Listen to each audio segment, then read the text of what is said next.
स्वागत है आपका मेरे यूट्यूब चैनल जज्बातों के सफ़र पर। आज मैं सुनाने जा रही हूँ अपनी पहली कहानी, उलझी तकदीरें। ये इस कहानी का तीसरा अध्याय है। शिमला के हॉस्पिटल में शाम के 6 बजे हॉस्पिटल में हड़बड़ी सी मची होती है, क्योंकि कोई 4.5 महीने बाद कोमा से बाहर आया होता है। वो आदमी खाली एक बात चिल्ला रहा होता है, मुझे अंजलि से मिलना है, अंजलि मुझे खोज रही होगी, अंजलि उमराज बिन अधूरी है, मुझे अंजलि से मिलना है। ऐसे कहते हुए उमराज चिल्ला रहा होता है। उमराज को ऐसे चिल्लाते हुए देख हॉस्पिटल की सारी नर्स डर जाती हैं और जल्दी से जाकर भागते हुए डॉक्टर को बुलाने लगती हैं। जब तक नर्स डॉक्टर को बुलाती हैं तब तक उमराज हॉस्पिटल से भाग चुका होता है। जब डॉक्टर देखते हैं कि रूम में वो नहीं है, वो हॉस्पिटल से भाग गया है, तब डॉक्टर हर्षद गुंजा के माथे से खूब पसीना आने लगता है और उनका हाथ पैर थर थर थर थर काँपने लगता है। ये सब देख रही नर्स रीना पूछती है, डॉक्टर आपको क्या हुआ, आप ठीक तो है ना, आप इतना काँप क्यों रहे हैं? तभी डॉक्टर हर्षद गुंजा कहते हैं, अब कुछ ठीक नहीं होगा, उनको अगर ये सब पता चला तो हम में से कोई नहीं बचेगा, ये हॉस्पिटल बंद हो जाएगा। ये सब कहते हुए हर्षद गुंजा वहीं वार्ड में रखे बेड पर सिर पर हाथ रखकर बैठ जाते हैं। वहीं दूसरी ओर उमराज, जो अभी अभी कोमा से बाहर आया होता है, वो लड़खड़ाते हुए रोड के बीचों बीच चल रहा होता है। उसे समझ नहीं आ रहा होता है कि वो अंजलि के पास कैसे जाए, क्योंकि उस दिन ट्रक से एक्सीडेंट होने के बाद उसका सारा सामान इधर उधर हो गया था। उसके पास पैसे नहीं होते हैं कि वो ऑटो भी कर सके। वो ऐसे ही सड़क के बीचों बीच चल रहा होता है कि तभी अचानक से उसके सामने एक ऑटो आ जाती है। वो ऑटो ड्राइवर अपने ऑटो को रोक उसे देख कहता है, ए भाई, पागल वागल हो गए हो क्या, जो इस सड़क के बीचों बीच चल रहे हो, मरना है क्या? तभी उमराज उस ऑटो को पकड़ते हुए लड़खड़ाते उस ऑटो ड्राइवर के पास आकर उस ऑटो ड्राइवर के कंधे पर हाथ रखते हुए कहता है, काका सही कह रहे हो तुम, मैं तो मरना ही चाहता था उस एक्सीडेंट के बाद जब मैं कोमा में था, लेकिन कोई था जिसकी याद मुझे कभी मरने नहीं दी, और आज मैं बिल्कुल ठीक हो गया हूँ। आज मैं उसके पास जाना चाहता हूँ, उसके साथ वो हर अच्छे पल मैं जीना चाहता हूँ जो मैं नहीं जी सका। जितना दुख उसने मुझसे दूर रहने पर सहा है, उससे कई गुना खुशियाँ मैं उसको देना चाहता हूँ। काका, मैं आपके सामने हाथ जोड़कर विनती करता हूँ, आप प्लीज़ मुझे मेरी अंजलि से मिलवा दीजिए। इतना सुनते ही वो ऑटो ड्राइवर उमराज के दोनों हाथों को अपने हाथों से छूते हुए कहता है, बेटा तुम परेशान मत हो, मैं तुम्हें पहुंचाऊंगा। आज तुझे अंजलि से मिलने से कोई नहीं रोक सकता। चलो बेटा, तुम मेरे साथ इस ऑटो में चलो, बताओ कि अंजलि का घर कहाँ है। तभी उमराज उनको अंजलि का एड्रेस बता देता है। फिर वो दोनों अंजलि के घर के लिए निकल जाते हैं। कुछ देर बाद अंजलि का घर आ जाता है। उमराज ऑटो से निकलकर उसके घर के पास आता है तो देखता है कि अंजलि के घर पर ताला लगा होता है। ये देखकर वो आसपास के लोगों से पूछता है कि अंजलि और उसके घर वाले कहाँ हैं। तभी उसे एक औरत बताती है कि वो लोग सगाई में गए हैं, वो जो सबसे बड़ा वाला बैंकेट हॉल इन शिमला मैरिज हॉल है ना, वो लोग वहीं गए हैं। आज अंजलि की सगाई है। उमराज ये सुन दुखी होकर वहीं नीचे बैठ जाता है। उसको ऐसा दुखी देख वो ऑटो ड्राइवर उससे कहता है, बेटा तुम दुखी मत हो, अब भी वक्त है, तू उसे रोक सकता है, उसे बता सकता है कि तू ज़िंदा है। देखना, जब वो तुझे देखेगी तो बहुत खुश हो जाएगी, तेरे पास दौड़ कर आएगी। उमराज उस ऑटो ड्राइवर की बात सुन कहता है, हाँ काका, आप सही कह रहे हो, वो मुझे देखेगी तो ज़रूर मेरे पास आएगी, मैं अंजलि के पास जाऊंगा। इतना कह दोनों ऑटो से अंजलि की सगाई में जाने के लिए निकल जाते हैं। वहीं दूसरी ओर शिमला के ही मशहूर बैंकेट मैरिज हॉल इन शिमला में लक्ष्य और अंजलि की सगाई के फंक्शन की खूब धूमधाम से तैयारी हो रही होती है। अंजलि रूम में तैयार हो रही होती है। आज अंजलि को कुछ बेचैनी सी महसूस हो रही होती है। अंजलि की ज़िंदगी में इतना कुछ बुरा हो चुका होता है कि वो डर रही होती है कि कहीं आज भी कुछ बुरा ना हो जाए। ऐसी ही सोच में गुम अंजलि इयररिंग्स पहन रही होती है कि तभी अंजलि के रूम के बाहर से गुजरते हुए लक्ष्य सोचता है कि एक बार अंजलि से मिल लूं, शायद उसे कुछ चाहिए हो। ऐसा ही सोच लक्ष्य अंजलि के रूम का डोर नॉक करते हुए कहता है, अंजलि तुम्हें कुछ चाहिए तो नहीं? अगर तुम्हें चाहिए तो मैं अभी तुम्हारे लिए कुछ खाने के लिए भिजवा देता हूँ। लक्ष्य ऐसा बोलता रहता है, लेकिन रूम से अंजलि की कोई आवाज़ नहीं आती है। अंजलि की रूम से कोई आवाज़ ना आने पर लक्ष्य घबरा जाता है कि कहीं कोई दिक्कत तो नहीं। अंजलि के रूम से कोई आवाज़ ना आने पर लक्ष्य रूम में जाकर देखता है तो अंजलि शीशे के सामने बैठ किसी सोच में गुम होकर अपने हाथों में चूड़ियाँ पहन रही होती है। लक्ष्य उसको ऐसे देख पूछता है, क्या हुआ अंजलि? लक्ष्य ये सब अंजलि से पूछ ही रहा होता है कि तभी चूड़ी पहनते वक्त अंजलि के हाथों से चूड़ी टूट जाती है। तभी लक्ष्य अंजलि की तरफ देखते हुए कहता है, अंजलि तुमको चूड़ियाँ आराम से पहननी चाहिए, कहीं तुम्हें चूड़ियाँ गड़ जाती तो। इतना कह वो अंजलि के हाथों से टूटी हुई चूड़ियाँ निकाल देता है। तभी अंजलि लक्ष्य की तरफ देखते हुए कहती है, लक्ष्य न जाने क्यों मुझे घबराहट सी हो रही है, जैसे कुछ बुरा होने वाला हो। लक्ष्य कहो ना, सब सही तो होगा ना, कहीं कुछ बुरा तो नहीं हो जाएगा। लक्ष्य अंजलि को ऐसे टेंस्ड देख उसके हाथ पकड़ते हुए कहता है, अंजलि तुम परेशान मत हो, सब सही होगा, कुछ गलत नहीं होगा। इतना कह फिर दोनों नीचे चले आते हैं। रिंग सेरेमनी स्टार्ट होती है और लक्ष्य उसे अंगूठी पहनाने लगता है। लक्ष्य की अंगूठी पहनाने के बाद जब अंजलि लक्ष्य को अंगूठी पहनाने वाली होती है कि तभी खूब ज़ोरों से हवाएं चलने लगती हैं, बादल गरजने लगते हैं, जैसे मानो कि कायनात ही आपसे खफा हो। ये सब देखकर लक्ष्य और अंजलि घबरा ही रहे होते हैं कि तभी सामने के दरवाजे से कोई अंदर आता है। वो शख्स कोई और नहीं बल्कि उमराज होता है। उमराज के आते ही चारों तरफ सन्नाटा सा छा जाता है। अंजलि जो लक्ष्य को अंगूठी पहनाने जा रही होती है, उमराज को देखते ही अंजलि के हाथों से अंगूठी नीचे फर्श पर गिर जाती है।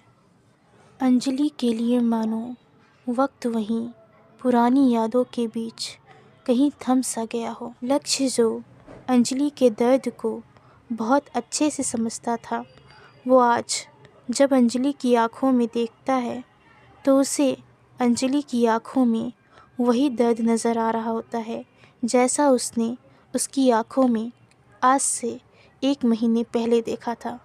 अंजलि की आंखों में अश्क भर आते हैं और वो खामोश नज़रों से बस उमराज को देखती हुई अपने कदमों से धीरे धीरे उमराज की तरफ बढ़ रही होती है। अंजलि उमराज को आज 4.5 महीने बाद देखकर समझ नहीं पाती है कि आज वो उससे सबसे पहले क्या कहे। ये सब सोचते हुए अंजलि उमराज के सामने आकर खड़ी हो जाती है और उमराज को गले लगाकर रोते हुए कहती है, उमराज तुम आ गए, मैं कब से तुम्हारा इंतज़ार कर रही थी। उमराज तुम क्यों नहीं लौट के आए। तभी उमराज अंजलि को सब बताता है। वहीं लक्ष्य ये समझ चुका होता है कि अंजलि अब उसकी नहीं है। ये सोच लक्ष्य अपनी नम आँखों से वहाँ से जाने लगता है। लक्ष्य को जाते देख अंजलि उसका पीछे से हाथ पकड़ते हुए उसे रोकते हुए कहती है, रुको लक्ष्य, तुम नहीं जा सकते। आज हमारी सगाई है और मैंने तुम्हें अब तक अंगूठी नहीं पहनाई है। तभी उमराज अंजलि का हाथ पकड़कर अपनी तरफ करते हुए कहता है, अंजलि, अब मैं आ गया हूँ तो तुम अब इससे सगाई क्यों करोगी? मैं समझ नहीं पा रही कि जो मेरा एक वक्त जीवन का सबसे खूबसूरत लम्हा हुआ करता था, वो आज मेरा अतीत बन चुका है और वो आज मेरे सामने खड़ा है। मैं तुम दोनों को ही दुख नहीं देख सकती। इतना कहकर अंजलि लक्ष्य को अंगूठी पहनाने लगती है। लक्ष्य को अंगूठी पहनाते वक्त अंजलि का सिर घूम रहा होता है। अंजलि जैसे ही लक्ष्य को अंगूठी पहना चुकी होती है, वो तुरंत ही बेहोश हो जाती है। अंजलि जैसे ही बेहोश होकर गिरने वाली होती है, तुरंत ही लक्ष्य और उमराज दोनों ही अंजलि की कमर पकड़कर उसे गिरने से बचा लेते हैं। तभी लक्ष्य अंजलि को गोद में उठाकर कमरे में ले जाता है और बेड पर लिटाकर डॉक्टर को बुला देता है। डॉक्टर आकर कहते हैं, कोई दिक्कत की बात नहीं है, इन्हें ऐसे ही कमज़ोरी की वजह से चक्कर आ गया था, आप सब परेशान मत हों। इतना कहकर डॉक्टर वहाँ से चले जाते हैं। फिर कुछ देर बाद अंजलि को होश आ जाता है। अंजलि होश में आते ही लक्ष्य को बुलाने लगती है। तभी उसका हाथ पकड़े उसके बेड के पास बैठा हुआ उमराज कहता है, अंजलि, अब तुम्हारी तबीयत कैसी है? कुछ तुम्हें चाहिए? तभी अंजलि कहती है, मैं ठीक हूँ। लक्ष्य कहाँ है? तभी उमराज मुंह बनाते हुए कहता है, वो नीचे है, सभी परिवार के साथ बैठा है। तभी अंजलि उमराज से कहती है, मैं ठीक हूँ, तुम जाकर आराम करो। फिर उमराज वहाँ से चला जाता है। वहीं दूसरी ओर लक्ष्य किचन में सूप बना रहा होता है। लक्ष्य सूप बनाकर अंजलि के कमरे से गुज़र रहा होता है कि तभी उसकी नज़र अंजलि के कमरे की खिड़की पर पड़ती है। जब वो बाहर से देखता है तो अंजलि अपने कमरे में बेड के पास नीचे बैठकर रो रही होती है। अंजलि को ऐसे देख लक्ष्य को बहुत बुरा लग रहा होता है, लेकिन वो उसके पास नहीं जाता है क्योंकि वो जानता था कि जिस दर्द से वो गुज़र रही है उसे सिर्फ ये आंसू ही कम कर सकता है। इसलिए वो शांति से वहाँ से उमराज की रूम की ओर बढ़ जाता है। लक्ष्य उमराज के कमरे में जाता है तो वो देखता है कि उमराज बेड पर ब्लैंकेट ओढ़कर बैठकर नॉवल पढ़ रहा होता है। तभी लक्ष्य उमराज के पास बेड पर बैठकर कहता है कि उमराज, तुम ये सूप पी लो, तुम्हें अच्छा लगेगा। तभी उमराज सूप रखते हुए कहता है, तुम्हें मेरी परवाह करने की ज़रूरत नहीं है। तुम जानते हो कि मुझे अच्छा तब लगेगा जब तुम अंजलि से दूर चले जाओगे। तभी लक्ष्य शांत आवाज़ में सूप पिलाते हुए कहता है, किसको अंजलि के साथ रहना है और किसको नहीं, ये अंजलि डिसाइड करेगी, इसलिए सोचकर परेशान होने की ज़रूरत नहीं है। तभी उमराज लक्ष्य के हाथों सूप पीते हुए कहता है, सही कह रहे हो, मुझे परेशान होने की कोई ज़रूरत नहीं है, क्योंकि अंजलि तो मुझे ही चुनेगी, वो मुझसे बहुत प्यार करती है। लक्ष्य, तुम ये जो मेरे गले में लॉकेट देख रहे हो, ये वही लॉकेट है जो अंजलि ने मुझे मेरे बर्थडे पर दिया था। इस लॉकेट को मैं अपनी जान से भी ज़्यादा चाहता हूँ। ये लॉकेट तब भी मेरे गले में था जब मुझे लगा था कि मैं मर जाऊँगा, लेकिन ये लॉकेट मुझे हर पल यह एहसास दिलाता रहा कि अंजलि मेरे पास है। तभी लक्ष्य मुस्कुराते हुए कहता है, तुम्हें लगता है कि ये लॉकेट ने तुम्हारी जान बचाई है, तो तुम गलत हो। तुम्हारी जान बल्कि उस शख्स ने बचाई है जिसने तुम्हारा हाथ पकड़ा और तुम्हें हॉस्पिटल तक पहुंचाया। यही बात रही तो इस लॉकेट की, तो जीवन में कभी भी तुम्हारी जान खतरे में होगी तो सबसे पहले तुम्हारे लिए दुआ हमेशा अंजलि ही मांगेगी, क्योंकि तुम उसके लिए हमेशा से इम्पोर्टेंट हो और इम्पोर्टेंट रहोगे। मुझे अंजलि मिले चाहे ना मिले, मैं खुश हूँ, क्योंकि आज जो ये अंगूठी अंजलि ने मुझे पहनाई है, उससे अंजलि के दिल की धड़कनें मेरी दिल की धड़कनों से तो जुड़ ही गई हैं। अब मुझे कुछ ना भी मिले, सब छिन भी जाए, तो भी कोई गम नहीं है। इतना कहकर वो उमराज के पैर से कंबल हटाकर उसके पैर में लगी चोट पर मरहम पट्टी करने लगता है। तभी उमराज लक्ष्य से कहता है, तुम्हें कैसे पता चला कि मेरे पैर पर चोट लगी है?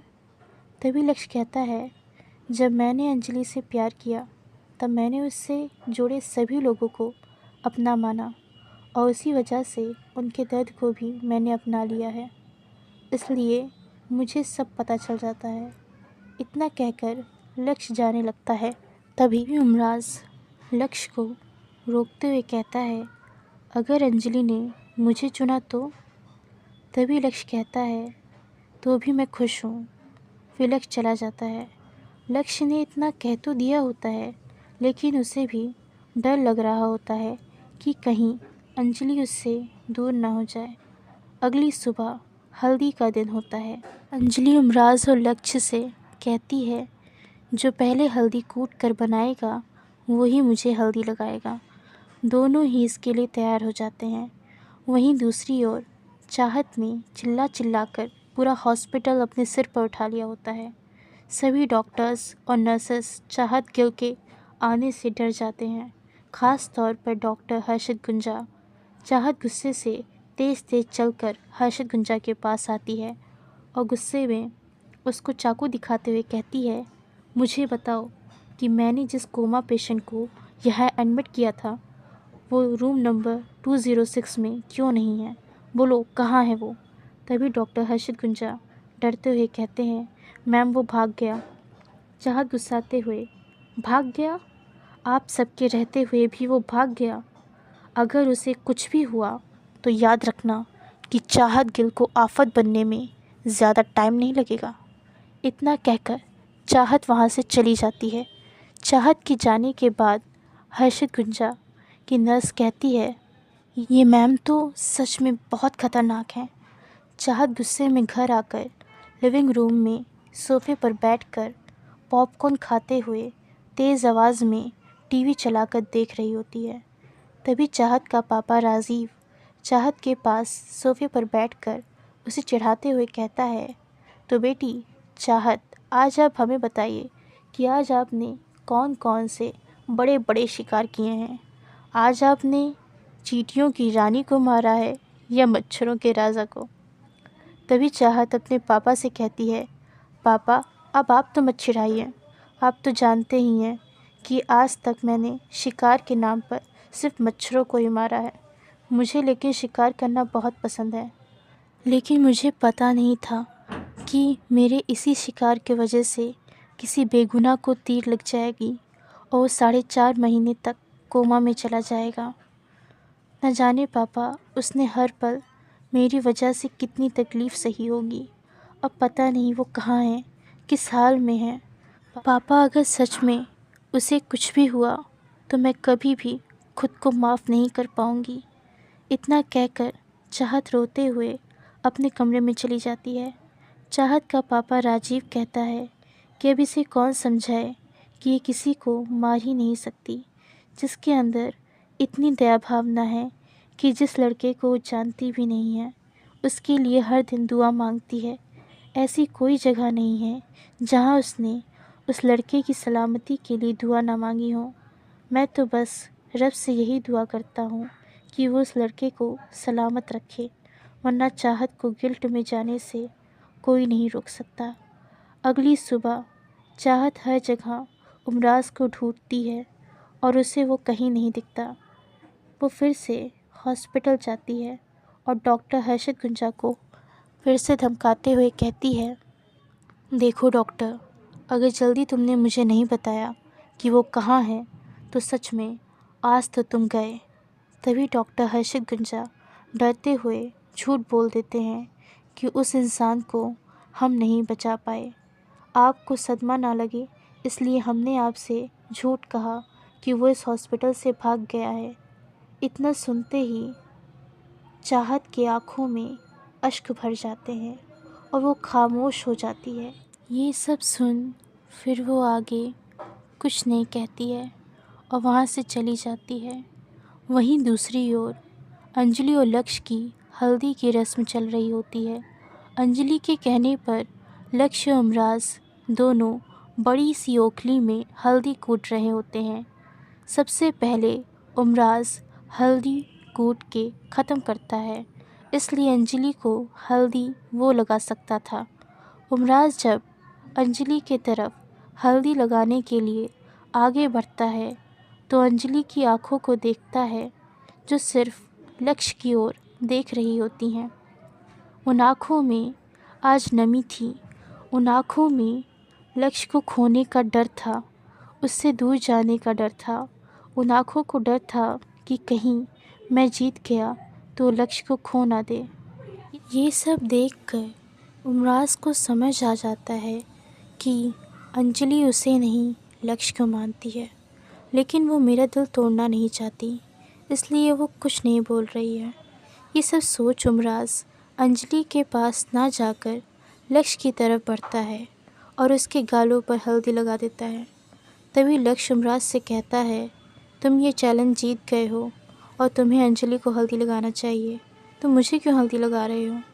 तभी उमराज कहता है, सही कह रहे हो लक्ष्य, मैं सब हारने वाला था, लेकिन मैंने आज सब जीत लिया। इतना कहते हुए उमराज अंजलि के पास बैठकर उसके आंसू पोंछते हुए कहता है, अंजलि, मैंने तुम्हें इतना दर्द दिया पर तुमने अपने दोस्त मुझसे कुछ नहीं कहा और मेरी वजह से सब अकेले ही सहती गई। मुझे वापस लौटकर नहीं आना चाहिए था, ये जानते हुए भी कि तुम लक्ष्य से सगाई करने वाली हो। मैं हर मुमकिन बस यही साबित करने में लगा था कि मैं तुम्हारे लिए सबसे बेस्ट हूँ। मैं करता भी क्या, अम्मी को खोने के बाद मुझे भी ये ज़िद चढ़ गई कि नहीं, अब मैं अपना कुछ भी नहीं खोने दूँगा, मैं सब पालूँगा। लेकिन मैं अपनी इस जिद में भूल ही गया कि जो मेरी है ही नहीं, मैं उसे नहीं पा सकता। तुम्हारे दर्द को मैंने देखा ही नहीं जो तुम हर पल सहती रही। तभी लक्ष्य उमराज के पास आकर कहता है, तुमने गलती नहीं किया उमराज, तुमने तो बस वो किया है जो हर प्यार करने वाला करता। तुम कैसे बर्दाश्त कर पाते कि जिससे तुम प्यार करते हो वो किसी और से सगाई करने वाली है। इसलिए तुम खुद को दोष मत दो और सब भूल जाओ। तभी अंजलि उमराज की तरफ देखते हुए उसका हाथ पकड़ते हुए कहती है, उमराज, तुम क्यों सोच रहे हो कि हम दोनों अलग हो गए? हम भले ही जीवन साथी न बन पाए हों, मगर एक अच्छे दोस्त तो हैं ही। मैं हमेशा यही चाहूँगी कि तुम और हमारी ये दोस्ती हमेशा सलामत रहे। तभी उमराज लक्ष्य से कहता है, कुछ दिन तो सब कोई खुश रख लेता है, लेकिन अब तुम्हें मेरी दोस्त अंजलि का उम्र भर ख्याल रखना है, उसे हमेशा खुश रखना है। उसकी आँखों में आंसू आए तो? तभी लक्ष्य कहता है, पता है कि तुम क्या करोगे। फिर दोनों आपस में एक दूसरे से गले मिलते हैं। गले मिलने के बाद लक्ष्य कहता है, यहीं रुक जाओ उमराज, शादी के बाद जाना। तभी उमराज कहता है, नहीं लक्ष्य, मैं नहीं रुक सकता, मुझे अपने लिए कोई घर भी ढूंढना है। मैं उस जगह दोबारा नहीं जाना चाहता जिस जगह ने मेरा सब कुछ छीन लिया। इसलिए मैं अब यहीं कोई घर लेकर रहूँगा। इसलिए जॉब की तलाश में जा रहा हूँ, फिर कभी मिलेंगे। ऐसा कहकर उमराज जाने लगता है। लक्ष्य उमराज को रोकने जा ही रहा होता है कि तभी अंजलि लक्ष्य को रोकते हुए कहती है, उसे जाने दो। मैं जानती हूँ कि उमराज ने ये सब कह तो दिया है, लेकिन उसके लिए ये सब कहना, ये सब मानना बहुत कठिन था। उसे ये सब कहने से बहुत तकलीफ़ हुई होगी। वो अपने आंसू कभी किसी को नहीं दिखाता है सिवाय भगवान के। वो अपना मन शांत करने के लिए ज़रूर मस्जिद गया होगा। इसलिए तुम उसके लिए परेशान मत हो। रब उसके जीवन में सब ठीक कर देंगे। फिर दोनों अपनी हल्दी की रस्म पूरी करने लगते हैं। वहीं दूसरी ओर उमराज दुखी होकर मस्जिद के अंदर जाकर खुदा से दुआ कर रहा होता है, ऐ खुदा, अब ये दिल और दर्द सहने के काबिल ना बचा है। अब कोई तो मरहम भेज दे जो इस दर्द ज़ख्म को कम कर दे। ये कहकर रोते हुए उमराज इबादत कर वहाँ से चला जाता है। वहीं दूसरी ओर चाहत, जो उमराज की मौत का ज़िम्मेदार खुद को मान रही होती है, वो आज इसी गिल्ट में शिमला की सबसे ऊंची बिल्डिंग से छलांग लगाने वाली होती है। शिमला की बिल्डिंग के सबसे ऊपर खड़े होकर वहाँ से कूद जाती है। वहीं नीचे खड़ा उमराज अपने दोनों हाथों को फैलाकर कहता है, अल्लाह, मेरे लिए भी कोई भेज दे। उमराज ऐसा कहता ही है कि तभी उसके हाथों में चाहत गिर जाती है। उमराज जब उसको देखता है तो बस देखते ही रह जाता है और उसे अपनी सारी तकलीफ़ भूल जाती है। उसे ऐसा लग रहा होता है कि जैसे चारों तरफ गिटार बज रहा हो, आसमान से सारे रंग बिरंगे फूल उस पर बरस रहे हो और सुंदर सा गाना बज रहा हो और उसमें वो उसे आँखों में आँखें डालकर बस देख रहा हो। उमराज मुस्कुराते हुए अपने मन में सोचता है कि खुदा, तूने तो बहुत जल्दी ही सुन लिया, सच में तेरा कोई जवाब नहीं है। तभी चाहत अपनी आँखें धीरे धीरे खोलते हुए उमराज को देखते हुए कहती है, तुम यहाँ? इसका मतलब कि मैं मर गई हूँ। इतना सुनते ही उमराज डर जाता है और धीरे से उसे खड़ा करते हुए कहता है, तुम मर चुकी हो?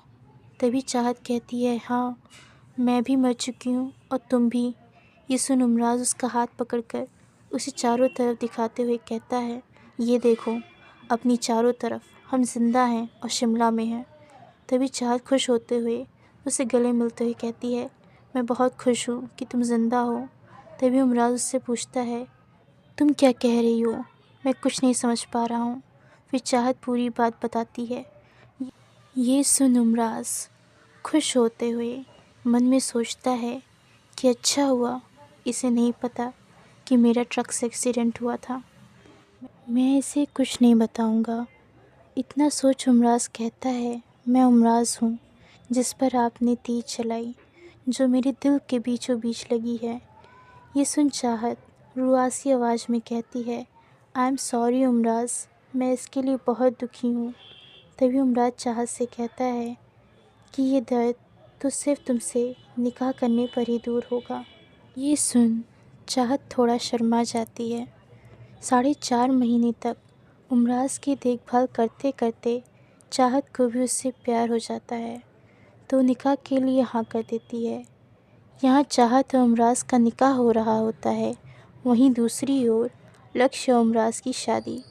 इसी के साथ अंजलि और उमराज दोनों को ही अपना अपना लाइफ पार्टनर मिल जाता है और ये कहानी एक हैप्पी एंडिंग के साथ ख़त्म हो जाती है। हमारी कहानी उलझी तकदीरें